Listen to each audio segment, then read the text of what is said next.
Monsieur Mensa, bonjour. Bonjour. Pouvez-vous vous présenter de manière succincte et présenter également la zone économique de Coq et nous dire, si possible, son apport dans l'économie gabonaise? Alors écoutez, la zone économique spéciale de Coq est une zone qui a été faite pour permettre d'une part de diversifier notre économie à travers la remontée de la chaîne de valeur dans la transformation de nos matières premières et des autres ressources naturelles que nous avons sur le territoire national. Et d'autre part de permettre de rééquilibrer la balance commerciale déficitaire du secteur hors pétrole. Donc faire en sorte que finalement le secteur hors pétrole, dans sa phase de transformation de ce secteur secondaire, contribue de façon forte à l'économie nationale. Donc c'est une zone qui a cet objectif. C'est une zone qui est totalement opérationnelle aujourd'hui. Elle est une zone multimodale qui permet d'évacuer, de recevoir et d'évacuer matières premières et produits finis par 3 moyens de communication, donc par la voie routière, par voie ferroviaire et par voie fluviale.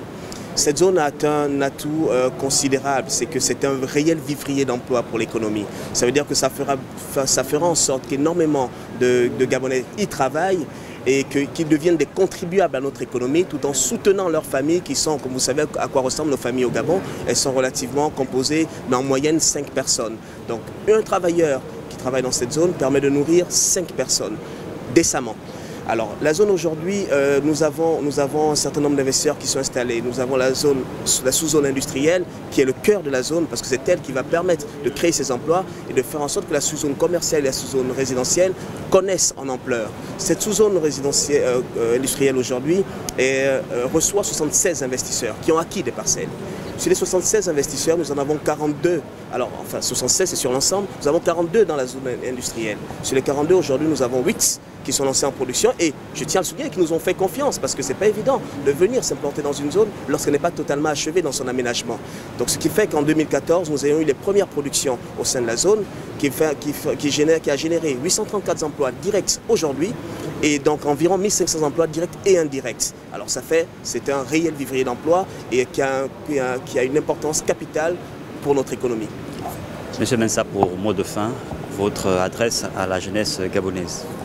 Alors, on dit souvent que notre jeunesse est afro-pessimisme ou gabono-pessimisme, pour faire plus précis. Le gabono-pessimisme n'a pas de place. Nous sommes tous des acteurs de l'économie de notre pays, chacun à son niveau. Et j'aime bien le dire, nous formons, nous les jeunes, comme vous avez dû remarquer, je suis jeune moi aussi. J'ai cette responsabilité d'assumer la gestion de cette zone économique spéciale et je me lève tous les matins avec force et vigueur parce que j'y crois et je me dis que ce travail que je fais, j'essaie de faire ma modeste part pour que demain mes jeunes frères et sœurs puissent avoir des emplois décents et vivre décemment. J'ai des enfants et je veux qu'ils vivent dans un Gabon meilleur dans lequel nous avons une économie diversifiée, solide. Et donc dire à mes jeunes frères et sœurs qui suivent des études aujourd'hui, de penser aux carrières industrielles, parce que nous n'en avons pas énormément. Ces opérateurs économiques que nous attirons au Gabon ont besoin de main-d'œuvre disponible. Pour ça, nous avons besoin que ce soit de la main-d'œuvre locale en majorité. Donc pour ça, il faudrait penser davantage aux carrières industrielles. Et pour ceux qui n'ont pas la chance d'aller très loin dans leurs études, il faudrait faire comprendre que nous mettons en place dans cette zone des moyens pour faire en sorte qu'ils viennent apprendre sur le tas ces métiers d'industrie, ces métiers manuels.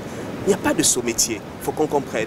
Et chacun a sa partition à jouer dans cette économie. Donc j'adresse cet appel à mes jeunes frères et sœurs de venir vers la zone industrielle, de démontrer leur volonté de vouloir travailler et nous les accompagnerons. À cet effet, nous sommes en train de signer une convention avec l'Office national de l'emploi à travers son fonds d'insertion de la jeunesse pour nous assurer que les opérateurs qui sont là prennent des nationaux qui ont cette volonté de vouloir apprendre pour qu'ils apprennent ces métiers sur la base de l'accompagnonnage. Merci beaucoup, M. Mensa. Je vous en prie.